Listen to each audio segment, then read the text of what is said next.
Hello friends, welcome back to channel. இந்த video பார்த்துட்ருக்க எல்லாருக்கும் பெரிய வணக்கம். இந்த வீடியோவில் நம்ம என்ன பார்க்க போகிறோம் அப்படின்னா, வெந்தய டீ, க்ளோ வாட்டர், இந்த 2 ரெமிடியும் நம்ம சேனலில் நிறையா தடவை சொல்லியிருக்கோம். நிறைய பேர் அதை ஃபாலோ பண்ணி ப்ரெக்னென்ட் ஆகிருக்காங்க. அந்த நிறையா ப்ரெக்னன்சி ஸ்டோரிஸும் நம்ம ஷேர் பண்ணியிருக்கோம்.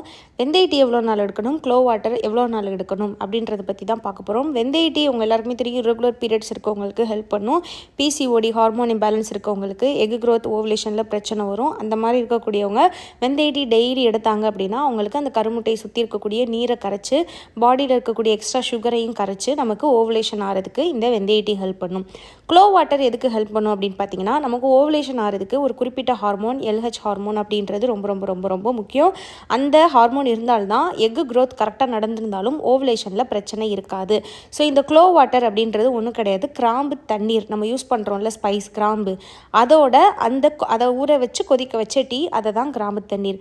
ஸோ அதை நம்ம எடுக்கும்போது நமக்கு ஓவலேஷன் ஆகிறதுக்கு ஹெல்ப் பண்ணும். வெந்தய டீ எப்படி ப்ரிப்பேர் பண்ணணும், க்ளோ வாட்டர் எப்படி ப்ரிப்பேர் பண்ணணும் அப்படின்ற வீடியோ நம்ம சேனலில் இருக்குது. வெந்தய tea healthy life history, glow water healthy life history நீங்கள் யூடியூப்பில் சர்ச் பண்ணிங்கனாலே வரும். கொஞ்சமாக 1/2 ஸ்பூன் வெந்தயத்தை நைட்டு ஊற வச்சு அதை காலையில் கொதிக்க வச்சு வெறும் வயிறில் எடுக்கணும்.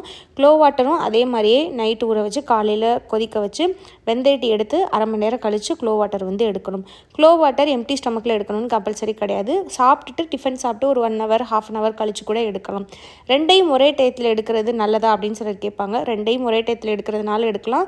பட் வெந்தய டீ எடுத்துட்டு அதை எடுக்கிறது இன்னும் பெஸ்ட்டாக இருக்கும். ஸோ இது எவ்வளோ நாட்களுக்கு எடுக்கணும் அப்படின்னு பார்த்தீங்கன்னா, வெந்தய டீ டெய்லி எடுக்கணும். அது ஒரு ஹேபிட் மாதிரி.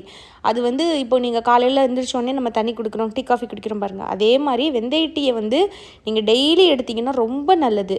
ஈவன் நீங்கள் ப்ரெக்னென்ட் ஆகிட்டு குழந்தை பிறந்ததுக்கப்புறம் உங்களுக்கு இரகுலர் ஆகாமல் இருக்கணும், வெயிட் போடாமல் இருக்கணும்னாலும் நீங்கள் வெந்தய டீயை எடுக்கலாம். ரொம்ப ஹெல்ப் பண்ணும். ப்ரெக்னென்ட் ஆகிட்டீங்க, பாசிட்டிவ் ஆகிடுச்சு அப்படின்னா வெந்தய டீ தேவைப்படாது. இப்போ பாசிட்டிவ் ஆனதுக்கப்புறம் எடுத்தால் அதாவது பிரச்சனை ஆகுமா அப்படின்னு கிடையாது, அதுக்கப்புறம் தேவைப்படாது. ஸோ வெந்தய டீ எப்பயுமே டெய்லி எடுக்கணும். பிஃபோர் ஓவலேஷன் எடுக்கணும், ஆஃப்டர் ஓவலேஷன் எடுக்கணும், நாள் தள்ளி போகும்போது எடுக்கணும். இப்போ க்ளோ வாட்டர், கிராம்பு தண்ணீர் எப்போ எடுக்கணும் அப்படின்னு பார்த்தீங்கன்னா, இது நீங்கள் ஓவலேஷனுக்காக தான் எடுக்கிறீங்க. அதனால ஓவலேஷன் வரைக்கும் நீங்கள் எடுத்தீங்கன்னா போதும், ஓவலேஷனுக்கு அப்புறம் தேவையில்லை. இப்போ ஓவலேஷன் தெரியாதவங்களுக்காக நான் சொல்கிறேன், எப்போ வரைக்கும் எடுக்கணும் அப்படின்னு பார்த்தீங்கன்னா, உங்கள் பீரியட்ஸ்க்கு 14 நாளைக்கு முன்னாடியோட நீங்கள் க்ளோ வாட்டர் நிறுத்திடணும். புரியுதா? இப்போ 30 நாள் சைக்கிள் அப்படின்னா நீங்கள் பீரியட்ஸ் ஆன 3rd டே இந்த க்ளோ வாட்டர் ஆரம்பித்து 16வது நாளோட நிறுத்திடணும். உங்கள் பீரியட்ஸ் டேஸ்லேருந்து 14 நாள் 2 வீக்ஸை மைனஸ் பண்ணிக்கோங்க, அதுக்கு பிஃபோரோட நிறுத்திடணும். புரியுதா உங்களுக்கு? 30 டேஸ் சைக்கிள்னால் 3rd டே ஸ்டார்ட் பண்ணி 16th டே வரைக்கும் எடுக்கணும்.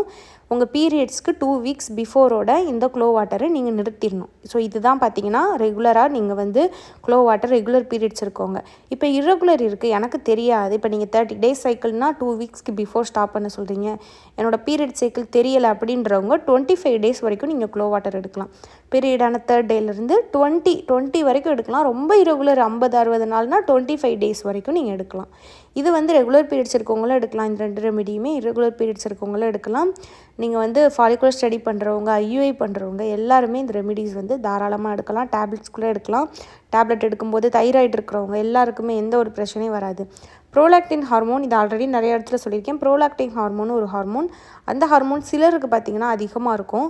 அது நீங்கள் இப்போ ப்ரெக்னன்சிக்கு ட்ரை பண்ணுறவங்க டாக்டர்கிட்ட செக் பண்ணியிருக்கீங்கன்னா அதையும் செக் பண்ணிவிட்டு உங்களுக்கு டேப்லெட் கொடுப்பாங்க. அந்த மாதிரி ப்ரோலாக்டின் பிரச்சனை இருக்கிறவங்க மட்டும் இந்த வெந்தய டீ எடுக்காதீங்க. மற்றபடி இந்த 2 ரெமிடிஸுமே யாருக்கும் எதுவுமே செய்யாது, சைட் எஃபெக்ட்லாம் வராது, தாராளமாக எடுக்கலாம்.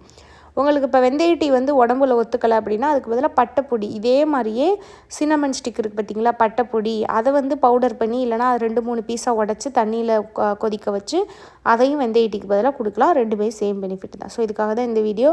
உங்களுக்கு வேறு ஏதாவது டவுட் இருக்குன்னா கமெண்ட்டில் கேளுங்க. என்னோட பேர் ஸ்ரீஜா. இந்த வீடியோ பார்த்து எல்லாருக்கும் ரொம்ப நன்றி.